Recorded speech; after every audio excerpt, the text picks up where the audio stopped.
Hello बच्चों। स्वागत है आपके अपने YouTube चैनल झारखंड एजुकेशन में। इस वीडियो में हम लोग कक्षा 10 गणित विषय का पाठ एक वास्तविक संख्या का प्रश्नावली 1.1 को सॉल्व करेंगे। प्रश्नावली 1.1 का प्रश्न संख्या 1 से लेकर 3 तक को हमने पिछले वीडियो में हल कर लिया था और इस वीडियो में हम लोग प्रश्न संख्या 4 से लेकर के 7 तक का हल करेंगे। ये प्रश्नावली 1.1 का अंतिम वीडियो है। प्रश्न संख्या 4 है एचसीएफ। एचसीएफ दिया गया है दो संख्याओं का, 306 और 657। कितना दिया हुआ है? 9 दिया हुआ है। तो दो संख्या है 306 और 657 जिसका एचसीएफ दिया गया है 9। तो आपसे कहा जा रहा है कि इन्हीं दो संख्या का यानी 306 और 657 का एलसीएम ज्ञात कीजिए। ये प्रश्न बड़ा आसान है। आप एक संबंध पढ़े हैं एचसीएफ और एलसीएम को लेकर के किन्हीं दो संख्याओं के बीच में। आपने पढ़ा है कि एलसीएम गुना एचसीएफ बराबर होता है पहली संख्या पहली संख्या गुना दूसरी संख्या। तो यहां पर क्या करना है? पहली संख्या आपको मालूम ही है, दूसरी संख्या भी आपको मालूम है और आपको एचसीएफ मालूम है, तो एलसीएम निकाल लेंगे। कैसे? देखिए, एलसीएम आपको निकालना है। एलसीएम गुना एचसीएफ आपका दिया हुआ है 9, पहली संख्या दिया हुआ है 306, दूसरी संख्या दिया हुआ है 657। ठीक है। इधर 9 जो गुने में है ये बराबर के दूसरी तरफ जाकर के भाग में चला जाएगा, तो होगा एलसीएम बराबर 306 गुना 657 भागे 9। अब इसको भाग दे देना है, 9 से भाग लग जाएगा आपका 306 कितनी बार में? 9 तिया 27 और 9 चौके 36। इन दोनों को आप गुना करेंगे, 34 गुना 657, तो आपको मिलेगा 22,338। तो ये आपका उत्तर हो गया, आपने एलसीएम निकाल लिया।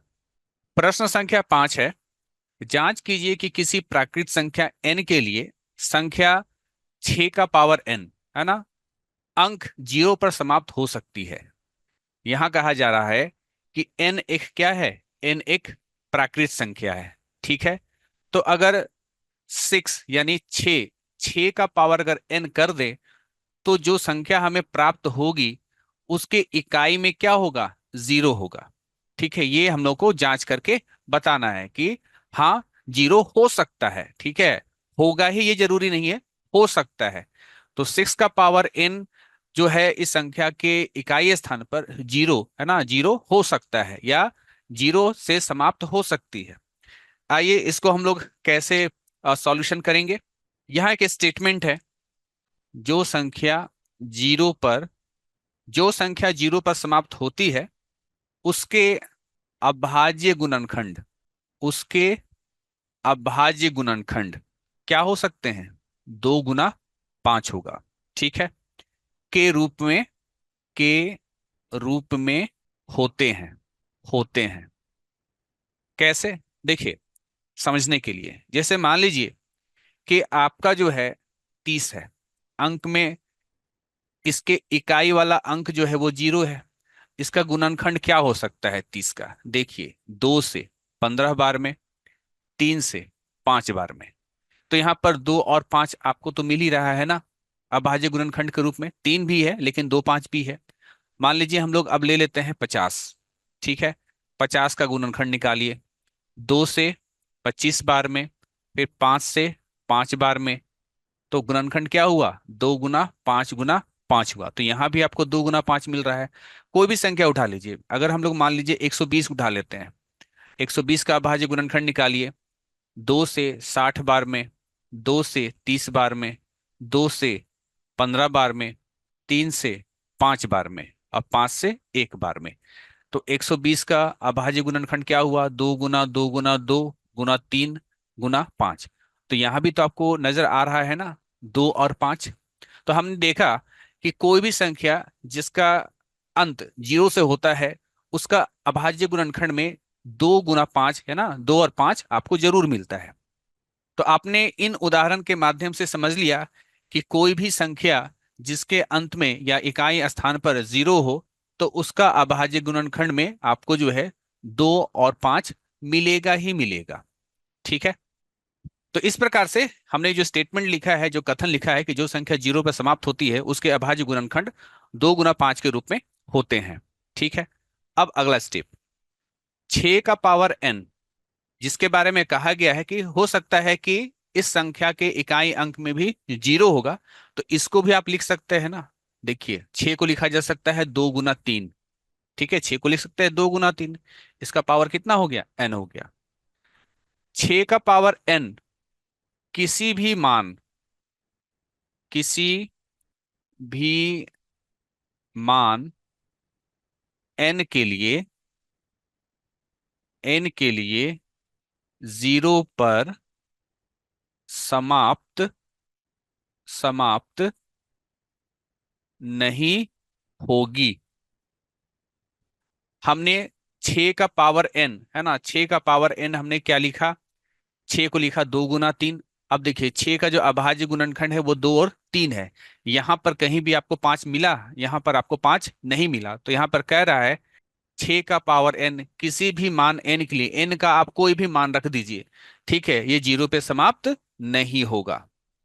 प्रश्न संख्या 6 है, व्याख्या कीजिए कि 7 गुना 11 गुना 13 जोड़ 13, है ना, ये एक संख्या है मान लीजिए, और दूसरा संख्या है 7 गुना 6 गुना 5 गुना 4 गुना 3 गुना 2 गुना 1 जोड़ 5। ठीक है, ये एक दूसरी संख्या है। ये भाज्य संख्याएं क्यों है ना, ये भाज्य संख्याएं क्यों है? तो पहले तो आपको समझना पड़ेगा भाज्य संख्या किसको कहते हैं। तो भाज्य संख्या वो संख्या कहलाता है जो एक और खुद खुद यानी कि स्वयं के अलावे भी किसी अन्य संख्या से भाग लगे या विभाजित हो, तो उसे हम लोग भाज्य संख्याएं कहते हैं। तो आपको यहाँ पर बताना है कि ये जो दो संख्याएं दी गई हैं, है ना, ये भाज्य क्यों होंगी। आइए सबसे पहले हम लोग पहली संख्या को लिखते हैं। यहाँ पहली संख्या है 7 गुना 11 गुना 13 जोड़ 13। ठीक है, अब हम लोग यहाँ पर इन दोनों का गुना कर दे तो हो गया 77। 7 गुना 11 77 गुना 13 जोड़ 13। ठीक, अब हम लोग यहाँ पर क्या करेंगे, 13 जो है, जैसे यहाँ पर ये दो संख्याओं का गुणनफल हो गया, जोड़ यहाँ पर 13 है, तो 13 हम लोग जो है यहाँ पर देखें उभयनिष्ठ है यानी कॉमन है, तो निकाल लीजिए। तो 77 गुना 1 हो जाएगा और यहाँ हो जाएगा जोड़ 1, 13 निकल चुका है। 13 गुना, है ना, 77 गुना 1 77 होता है, जोड़ 1 हो गया 13 गुना 78। ठीक है, अब ये जो 78 है, इस 78 को तो आप लिख सकते हो ना इस तरीके से, 2 गुना 3 गुना 13, क्योंकि आप 78 का चाहो तो अभाज्य गुणनखंड निकाल सकते हो, 2 से 39 बार में, 3 से 13 बार में, और 13 से 1 बार में। तो हमने 78 को लिखा 2 गुना 3 गुना 13। अब यहां पर देखिए, ये जो भी संख्या है ना, ये जो भी संख्या है जो यहां से हम लोग शुरू किए और अंत हम लोग का यहां पर हुआ, तो आप क्या देख पा रहे हो, ये जो अभाज्य गुणनखंड में क्या क्या है, 13 भी है, 2 भी है, 3 भी है। और हमने क्या बताया था, भाज्य संख्याएं वही होती हैं जिसके अभाज्य गुणनखंड में एक और स्वयं के अलावा और भी कोई संख्या हो। ठीक है, तो ये यहाँ पर देखिए कि ये जो संख्या है ये 13 से भी विभाजित होगा, 2 से भी विभाजित होगा, 3 से भी विभाजित होगा, इसलिए ये क्या कहलाएगा, ये भाज्य कहलाएगा। ठीक है, यह, तो यहाँ पर हमने कथन लिखा कि यह भाज्य संख्या है क्योंकि इसके एक के अलावा अन्य गुणनखंड भी है। अगर एक के अलावा अन्य गुणनखंड हो तो वो संख्या भाज्य कहलाएगी। तो हमने यहाँ पर अभी पहली संख्या के बारे में ये सिद्ध किया कि ये एक भाज्य संख्या है। अब हम लोग जो दूसरी संख्या है उस पर विचार करते हैं। दूसरी संख्या थी 7 गुना 6 गुना 5 गुना 4 गुना 3 गुना 2 गुना 1 और जोड़ 5। ठीक है, यहाँ पर क्या है, यहां से यहां तक जो है ये संख्या गुणनफल के रूप में है ना। तो अगर हम देखें तो 5 जो है ये दोनों तरफ है, प्लस ये जो जोड़ है इसके इधर 5 है, और प्लस के इधर भी जो है यहाँ पर आपका 5 है, तो 5 उभयनिष्ठ है, कॉमन है, हम लोग निकाल लेते हैं। इधर क्या बचेगा, 7 गुना 6 गुना 5 निकाल लिया तो 1 बचा, 4 गुना 3 गुना 2 गुना 1 जोड़, इधर क्या है, इधर आपका क्या है, इधर आपका 5 निकल गया है, तो ये क्या बचा, इधर 1 बचा। ठीक है, आप इसको इस तरीके से लिख सकते हैं इस तरीके से लिख सकते हैं। तो 5 हमारा क्या हो गया, कॉमन हो गया, वेनिस्ट हो गया। अब देखिए यहाँ पर क्या करेंगे, हम लोग इसका पूरा गुणनफल निकालेंगे। गुणनफल निकालेंगे तो आएगा आपका 1008 जोड़ 1, अब हो जाएगा 5 गुना, इधर हो जाएगा 1009। ठीक है। अब यहां पर देखिए, इसको आप ऐसे लिख सकते हैं, 5 गुना 1009, यानी जो दिया हुआ संख्या है ना, इस संख्या के गुणनखंड क्या क्या है, 5 भी है और 1009 भी है। तो हम लोग यहां भी उसी कथन को लिखेंगे, यह भाज्य संख्या है क्योंकि इसके एक के अलावा अन्य गुणनखंड भी हैं। एक के अलावा कौन कौन सा है, 5 भी है और 1009 भी है। तो एक के अलावा भी गुणनखंड है, इसलिए यह संख्या भाज्य कहलाएगी। अगला प्रश्न, किसी खेल के मैदान के चारों ओर एक वृत्ताकार पथ है। ठीक है, यानी यहां जो आप देख पा रहे हो, ये आपका एक खेल का मैदान है और इसके चारों तरफ ये इतना चौड़ा जो है ये वृत्ताकार पथ है। ठीक है। इस मैदान का एक चक्कर लगाने में सोनिया को 18 मिनट लगते हैं, जब किसी मैदान का एक चक्कर लगाने में रवि को 12 मिनट लगते हैं। तो सोनिया को कितना लगता है, सोनिया को लगता है इसका एक चक्कर लगाने में 18 मिनट, और रवि को कितना लगता है, रवि को लगता है 12 मिनट। ठीक है। तो आपसे यहां पर कहा जा रहा है कि मान लीजिए वे दोनों एक ही स्थान और एक ही समय पर चलना प्रारंभ करते हैं। मान लीजिए यहां से, इस जगह से सोनिया भी और इस जगह से रवि भी, दोनों इस दिशा में है ना, इस दिशा में चलना शुरू करते हैं, एक ही दिशा में चलते हैं। कितने समय बाद वे पुनः प्रारंभिक स्थान पर मिलेंगे, कितने समय के बाद ये दोनों उसी जहां से चले थे वहां पर साथ साथ मिलेंगे। ठीक है। तो देखिए, अगर हम बात करें सोनिया का, तो सोनिया जो है 18 मिनट में एक चक्कर, 36 मिनट में दूसरा चक्कर पूरा होगा। वही अगर हम लोग बात करें रवि का, तो 12 मिनट में एक चक्कर, 12 दूना 24 मिनट में दूसरा चक्कर, और 12 तिया 36 मिनट में तीसरा चक्कर। तो आप देखिए कि ये जो 36 है ना, 36वें मिनट में क्या है, सोनिया भी वहां पर मिलेगा, है ना, सोनिया और रवि दोनों मिलेंगे उसी प्रारंभिक स्थान पर। ठीक है। क्योंकि यहाँ पर सोनिया 18 मिनट में एक चक्कर, मतलब एक चक्कर लगा करके वो उसी स्थान पर पहुंचेगी। ठीक है। और रवि जो है वो 12 मिनट में उसी स्थान पर पहुंचेगा। तो ये लोग चक्कर लगाते रहेंगे। तो 36वां जो मिनट होगा उसमें क्या होगा कि सोनिया और रवि उसी प्रारंभिक स्थान पर क्या करेंगे, मिलेंगे। इसका उत्तर हम लोग कैसे करेंगे, इसका सॉल्यूशन कैसे करेंगे, तो इसका जो उत्तर होगा वो होगा इन दोनों का लघुत्तम।